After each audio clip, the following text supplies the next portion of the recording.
Depuis octobre 2023, la maison de vente aux enchères Bois Chaud organise chaque mois sur le site Interenchères une vente de noms de domaine. L'occasion pour nous de nous intéresser au marché de ces biens immatériels ou incorporels et de voir comment s'est développé ce marché 1 an et demi après la promulgation de la loi de modernisation du marché de l'art. Marc-Olivier Bernard, directeur général de Bois Chaud, est en plateau avec nous. Bonjour et merci beaucoup d'être présent. Bonjour Cyril, merci pour votre invitation.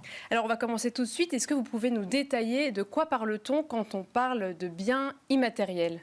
Alors, j'aime bien, pour les classer, les séparer en deux types de biens. Tout d'abord, les biens professionnels. Pour une chaîne économique comme Bismart, c'est particulièrement approprié. Donc, typiquement, les noms de domaine, mais également les marques ou les sites Internet sont les actifs incorporels professionnels que l'on peut vendre. Les autres types de biens sont non professionnels, sont typiquement l'art digital, mais également les collectibles ou également les manuscrits que l'on peut vendre désormais parce que nous avons également la technologie NFT qui les accompagne. Et quand vous séparez professionnel et individuel, comment est-ce que ce sont des ventes qui nécessitent qui ont des particularités propres pour les professionnels? Est-ce qu'on peut faire ça quand même? Bois Chaud peut vendre des noms de domaine et les acheteurs professionnels peuvent acheter ça directement sur le site, ou il y a d'autres particularités techniques pour faire cet achat? Alors, les noms de domaine, finalement, tous les actifs incorporels que l'on vend aux enchères, finalement, s'adressent de manière indifférenciée, aussi bien en particulier qu'au professionnel. Ça dépend de la nature du bien vendu. Évidemment, un nom de domaine va intéresser principalement une entreprise pour être utilisé, ou une marque. Alors que l'art digital va plutôt intéresser un collectionneur, mais peut intéresser aussi une entreprise pour l'exposer dans ses locaux, bien sûr.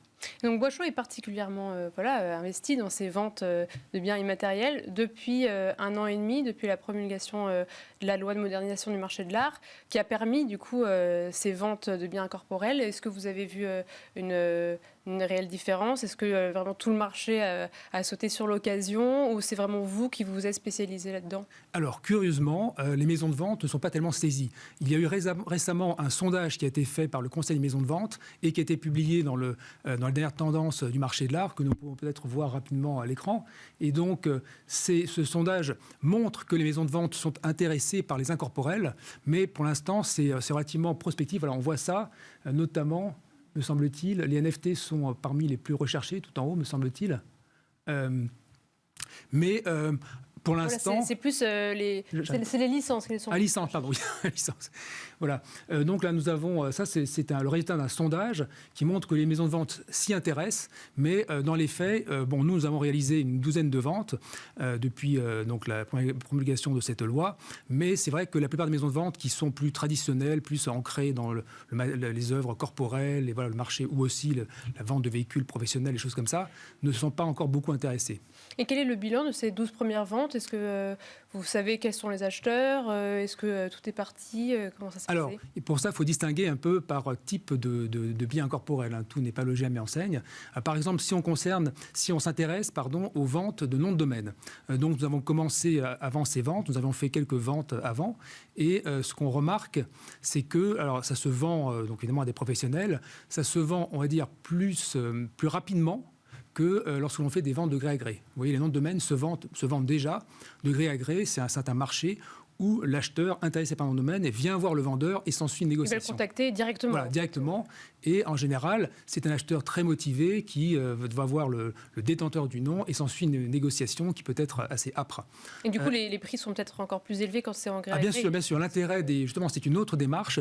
Dans les enchères, nous proposons chaque mois désormais une vente thématique, qui concerne donc un secteur d'activité. Le dernier que nous avons que nous avons lancé ce mois-ci, c'est sur la thématique des boissons, aussi bien l'industrie que le retail. Nous avons des noms de domaine absolument merveilleux. Par exemple vin.fr, par exemple. Oui. Nous avons bière.fr. Tous les noms génériques les plus importants, et aussi beaucoup de noms dits à potentiel de marque, c'est-à-dire qui peuvent être utilisés et donc ces noms de domaine. Alors, pour vous donner un titre à comparaison avec le marché de gré à gré, un portefeuille de gré à gré, un portefeuille de nom de domaine se vend à peu près autour de 1% donc un bon portefeuille, il y a à peu près 1% des noms qui se vendent chaque année. Et nous, dans une vente qui dure entre une semaine et un mois, on vend entre 2 et 15% des noms, donc c'est beaucoup plus rapide. Voilà. Alors par contre, c'est une autre approche où nous avons un inventaire qui est proposé à la vente, aux enchères publiques, à tous les gens qui sont au public extrêmement nombreux qui va sur le site Interenchères. Et pendant cette durée donc d'un mois, les noms de domaine sont évidemment à un prix attractif.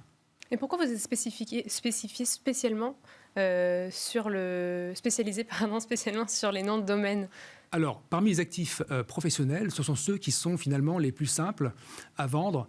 Alors, si on compare dans ce qui est le nommage. Le nommage, c'est ce qui permet finalement de nommer une société. Donc, il y a les marques et les noms de domaine. Nous avons aussi essayé de vendre une marque, mais finalement, les noms de domaine sont beaucoup plus simples à vendre que les marques, parce que c'est plus directement utilisable. Vous pouvez faire un site tout de suite, voilà. Alors qu'une marque, c'est beaucoup plus délicat. Voilà. Et c'est donc plus simple. Nous avons commencé par ça, parce que c'est plus simple, tout simplement. D'accord. Et quelle est la fourchette des prix, à peu près? Alors, en général, nos noms sont entre quelques centaines d'euros et quelques dizaines de milliers d'euros. La plupart sont entre, disons, 500 et 2000 euros.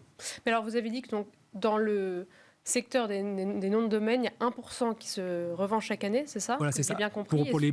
Alors, uniquement au sein d'un portefeuille de bonne qualité, évidemment. Oui, bien sûr. Et pour un investisseur, est-ce que ça pourrait être intéressant ou c'est un peu trop faible comme liquidité? Alors, il y a des gens qui achètent des noms de domaine à titre d'investissement.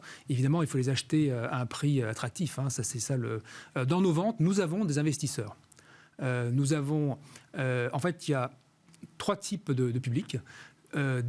Finalement, ce qu'on appelle des acheteurs finaux, des utilisateurs finaux, qui sont soit des entreprises qui vont utiliser pour leur propre site Internet, soit des sociétés qui sont dans le secteur média et qui peuvent, ou dans le secteur web et qui vont l'utiliser pour des clients.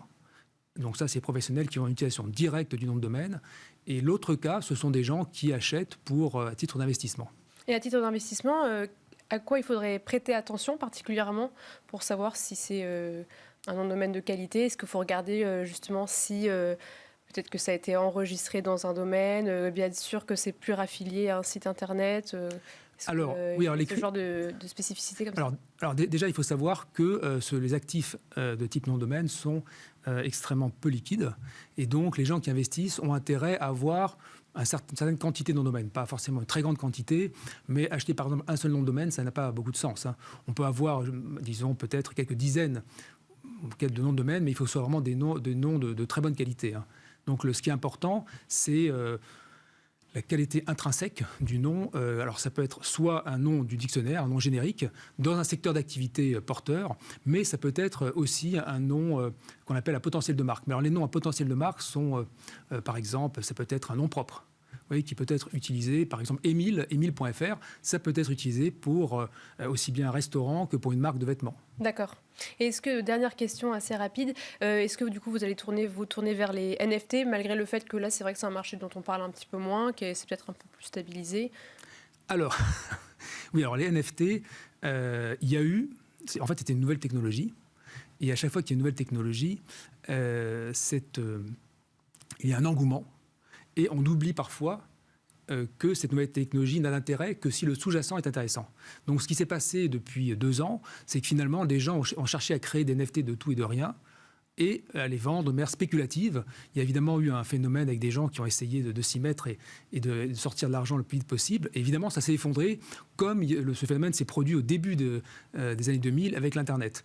Et donc, ce qui compte, alors le marché de l'art, ce qui est intéressant dans le cas du marché de l'art, c'est que nous avons des sous-jacents qui sont les œuvres d'art.